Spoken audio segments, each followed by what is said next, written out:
If you are wondering if we have screen mirroring or screencasting option available on Samsung Galaxy Z Flip 8, then the answer is yes. This phone does indeed have an option that allows you to start sharing the screen on your TV.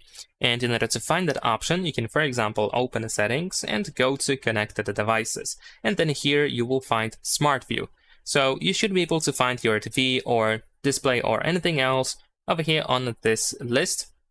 And for example, instead of using the wireless method, you can also use the wired method as well. So if you have a cable that fits both your phone and your TV, so for example, something like USB-C to HDMI or something with an adapter, then you should be able to start mirroring the screen as well. And in case it extends instead of mirroring, then you most likely want to go to Samsung DeX over here, then go to connect the display here in this place, and then you should be able to switch to mirroring. And that's pretty much it. Leave a like and subscribe.